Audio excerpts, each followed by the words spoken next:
I welcomed God to dwell in me. I used to live with this quiet, persistent anxiety about holiness.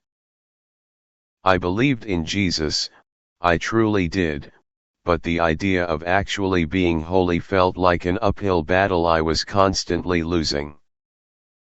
I'd read verses about being set apart, about striving for purity, and I'd nod along, but inside, a voice whispered, "You'll never be good enough. You'll always fall short. Holiness is for perfect people, not for you." I tried so hard to be better, to fix my flaws, to pray more, to read more, to avoid every possible stumble.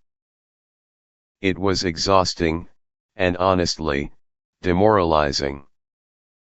My faith felt like a constant performance where I was destined to fail. Then, I encountered John 17. Specifically, Jesus' prayer for his disciples and for all believers. When I read, "And for their sake I consecrate myself, that they also may be sanctified in truth," it began to click. Jesus himself consecrated himself for their sake, so they could be sanctified. It wasn't about them pulling themselves up by their spiritual bootstraps, it was about his action enabling theirs. But it was the next part that truly shattered my unbelief. I do not ask for these only, but also for those who will believe in me through their word, that they may all be one, just as you, Father, are in me, and I in you. That they also may be in us, the glory that you have given me I have given to them, that they may be one even as we are one, I in them and you in me, that they may become perfectly one. The accompanying explanations on sanctification and the purpose of Christ sealed it for me. Sanctification is the indwelling of God the Father, the Son, and the Holy Spirit in our whole being. It's not something I generate, it's something God does within me as I surrender to Him.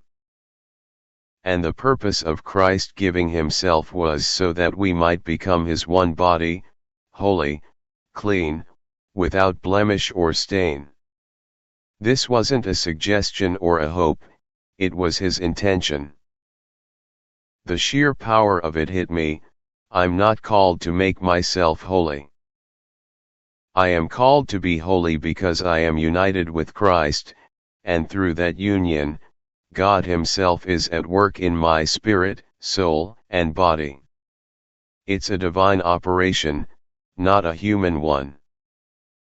The text explicitly states, God, together with Christ and the Holy Spirit, is working so that we may become holy. This will happen because God who called us to be holy is faithful. He will not fail in this work He is doing in us. That last part was the ultimate liberation. He will not fail. My past failures didn't negate His faithfulness. My inability to achieve perfect holiness on my own didn't mean it was impossible, it just meant I was looking to the wrong source of power. My belief shifted from I must become holy to God is making me holy. The anxiety lifted. The feeling of being a constant failure faded. I realized my part is to simply abide in Him, to surrender, and to trust that He who called me is faithful enough to complete the work He started.